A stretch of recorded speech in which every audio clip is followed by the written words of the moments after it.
आपण एकदम उदास झालो, कारण त्या सभेमध्ये सगळ्यात आपण जे मान असतो, जी प्रथा असते त्याप्रमाणे महामानवांचं आम्ही पूजन केलं, छत्रपती शिवाजी महाराजांचं पूजन केलं, ज्यांच्यामुळे आपण इथे स्वाभिमानाने श्वास घेतो.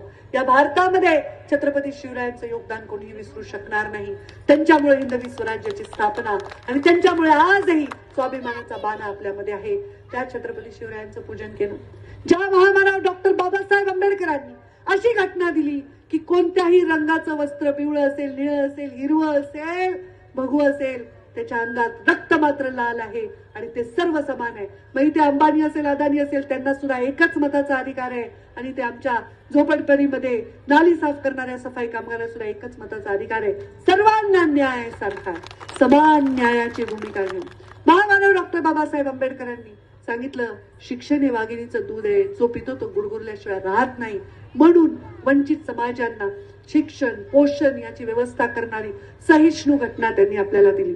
त्या साक्षात भारतरत्न असणाऱ्या महामानवांचं पूजन केलं. त्यांच्याबरोबर आम्ही क्रांतीज्योती सावित्रीबाई फुले, महात्मा फुले, पुण्यश्लोक अहिल्यादेवी होळकर, सेवालाल महाराज या अनेक ठिकाणी अनेक वेगळे फोटो लावले होते. मुंडे साहेबांचा फोटो लावला होता आणि मुंडे साहेबांचा फोटो लावला.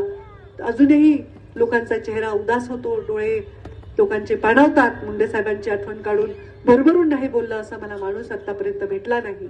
त्यांच्या बाजूला एक फोटो होता, तो अजित दादांचा. कुणाला वाटलं नव्हतं. काल आम्ही एकत्र कॅबिनेटमध्ये होतो आणि उद्याची सकाळ दादांची अशी उजडेल, कोणाला वाटलं नव्हतं. हे फार दुर्दैवी घटना घडलेली आहे. एक प्रशासनामध्ये अत्यंत अनुभव असणार, प्रशासनामध्ये एक प्रभुत्व असणार, एक अनुभवी नेता अचानक आपल्यातून गेला. पण दुःख आहे, हे दुःख 3 दिवस दुखवटा होता, पूर्ण राज्याला दुखवटा होता. पण हे दुःख बाजूला सारून त्यांचे, आमचे सगळे कार्यकर्ते कामाला लागले. कारण शेवटी कोणताही नेता गेला तर तो नेहमी हे सांगत असतो की आपल्या कर्तव्यापासून आपण कधीही मागे हटायचं नाही, किती संकट आलं. माझे स्वतःचे वडील वारले, 3ऱ्या दिवशी मला कामाला जावं लागलं. माझी आजी वारली, 2ऱ्या दिवशी काहीतरी इलेक्शन होती, मला प्रचाराला जावं लागलं. माणसाला राजकारणामध्ये बाहेरून दिसतं की अरे यांच्या आजूबाजूला बॉडीगार्ड आहे, हे तर विमानाने फिरतात, हेलिकॉप्टरने फिरतात. तुम्हाला काय माहितीये की त्या विमानाने आम्ही का फिरतो, हेलिकॉप्टरने का फिरतो? कारण आम्हाला तुमच्यापर्यंत पोहोचायचं असतं, जास्तीत जास्त काम करायचं असतं. आज सकाळपासून माझी आई देवपाण्यात घालून बसली. पंकजा विमानाने गेली, हेलिकॉप्टरने गेली, तिने सुखरूप पोचावं, तिच्या जीवाला तेवढी काळजी वाटत होती. कारण शेवटी त्याची ती पण बाजू असते. कुठलाही अशी वेळ कोणावरही येऊ नये. पण आज कार्यकर्त्याच्या पाठीशी उभं राहण्यासाठी पक्ष सर्व गोष्टी बाजूला ठेवून कामाला